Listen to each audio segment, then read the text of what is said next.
국무조정실 차원에서도 충북 오송 지하차도 참사와 관련해서 충청북도 본부와 도로관리사업소, 또 행정중심복합도시건설청 관계자 등을 검찰에 추가로 수사 의뢰하기도 했습니다. 참사 당시 교통통제와 미호강 제방공사에 대한 감독을 게을리했다는 혐의가 있다고 판단했습니다.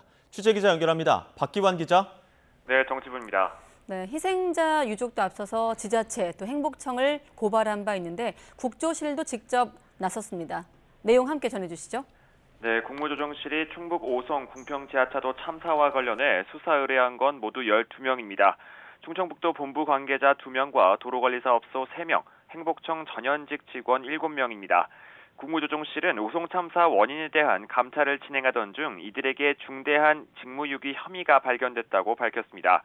국무조정실 관계자는 YTN과 통화에서 충북도청과 도로관리사업소 모두 아침 7시쯤 미호강 수위가 도로 통제 기준에 도달했는데도 제때 모니터링하지 않고 통제도 하지 않은 것으로 파악됐다고 말했습니다.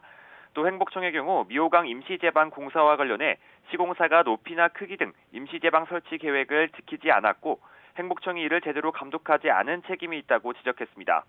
앞서 충청북도나 행복청 모두 교통통제와 관리감독의 의무를 다했다며 책임을 부인해 왔는데요. 공이 검찰로 넘어간 만큼 이후 구체적인 혐의가 드러날지는 조금 더 지켜봐야 할 것으로 보입니다. 국토실은 앞서 지난 21일에는 경찰관 6명을 검찰에 수사 의뢰했습니다. 112 신고사건 처리 과정에서 과오를 범했고 사고 발생 뒤 총리실에 허위 보고를 했다는 거였습니다. 지난 17일부터 진행된 국무조정실의 감찰은 이르면 이번 주 마무리될 것으로 보이는데요. 청주시청 등 다른 관련 기관에 대한 추가 수사 의뢰 가능성도 여전히 남아 있습니다.